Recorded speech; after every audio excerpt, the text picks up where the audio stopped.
Klub Premier League Aston Villa dikabarkan ikut meramaikan persaingan dalam perburuan tanda tangan Jaijes, bek tengah andalan timnas Indonesia yang tampil impresif bersama Venezia sepanjang musim 2024-2025 Serie A. Menurut laporan dari sejumlah media Italia seperti Tuttosport, Calcio Mercato, dan Tuttomercato, minat Aston Villa terhadap Ijes cukup serius. Mereka masuk dalam daftar panjang peminat yang sebelumnya telah mencakup klub-klub seperti Bologna, Fiorentina, Udinese, Torino, Genoa, hingga raksasa Serie A Inter Milan. Dari seluruh klub yang berminat, baru Udinese yang telah mengajukan penawaran resmi senilai 5-6 juta euro atau setara 87,5 miliar rupiah sampai 105 miliar rupiah. Namun tawaran tersebut belum memuaskan Venezia. Klub asal Venezia itu dikabarkan baru akan melepas sang kapten jika ada klub yang berani membayar setidaknya 10 juta euro atau sekitar 190,2 miliar rupiah. Venezia cukup beralasan untuk mematok harga tinggi. Jaijes tampil solid sepanjang musim, meskipun timnya harus terdegradasi ke Serie B.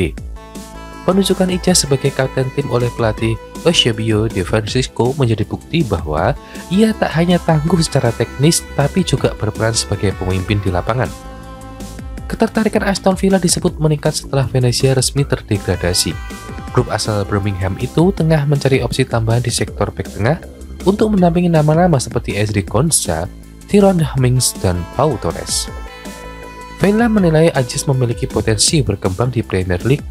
Namun jika transfer ke Villa Park ini benar-benar terwujud, pemain kelahiran Belanda itu harus siap bersaing ketat demi merebutkan tempat utama. Sementara itu, Torino belum menyerah mengejar Ijes. Direktur olahraga mereka, David Fagnetti, disebut-sebut siap membuka negosiasi ulang setelah upaya transfer musim lalu gagal ditahan di tahap akhirnya.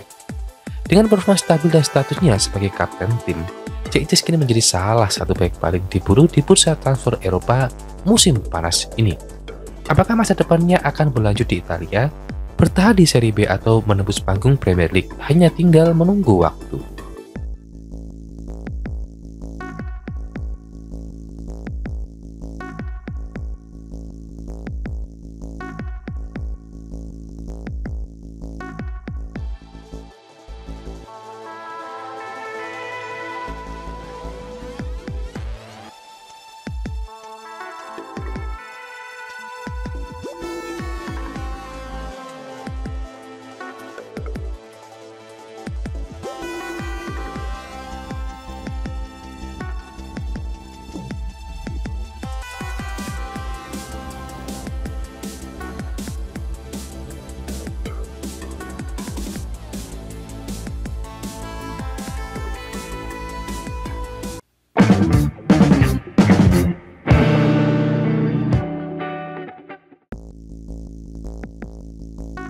Pemain keturunan dengan harga 17,3 miliar rupiah berdarah Curaçao bisa dilirik timnas Indonesia untuk bertarung di ronde keempat kualifikasi Piala Dunia 2026 zona Asia. Sebagaimana diketahui, timnas Indonesia akan bertarung di ronde keempat kualifikasi Piala Dunia 2026 zona Asia pada Oktober mendatang. Keberhasilan tim Garuda lolos ke tahap ini tak lepas dari kesuksesan finish di 4 besar grup C di ronde ketiga beberapa waktu lalu. Di ronde keempat ini, timnas Indonesia akan bersaing dengan 5 tim dari Timur Tengah untuk merebutkan 2 tiket otomatis ke Piala Dunia 2026. Karena menghadapi tim-tim Timur Tengah yang tergolong tangguh, tim Merah Putih diharapkan mau menambah pemain keturunan baru. Salah satu pemain keturunan yang bisa jadi tambahan adalah pemain keturunan Curaçao, yakni Tommy Estijago. Posisi asli sendiri adalah bek tengah. Meski posisi itu menumpuk di skuad Indonesia, tetap saja Estijago bisa menjadi tambahan penting. Pemain berusia 25 tahun itu bisa jadi tambahan penting karena postur yang mencapai 186 cm dan membuatnya tangguh dalam berduel. Selain itu, ia bisa dipasang sebagai bek kanan dan bisa bersaing dengan Kevin Dix ataupun Sandy Walsh di ronde keempat. Lantas seperti apa sepak terjang Tommy Estijago? Mengapa dirinya layak dilirik timnas Indonesia untuk ronde keempat? Tommy Estijago merupakan bek berkebangsaan Belanda dan Curaçao yang lahir di Utrecht pada 3 Januari 2000 atau saat ini berusia 25 tahun. Meski memegang paspor Belanda dan Curaçao, ST Jago punya darah keturunan Indonesia, alhasil ia bisa membela 3 negara tersebut.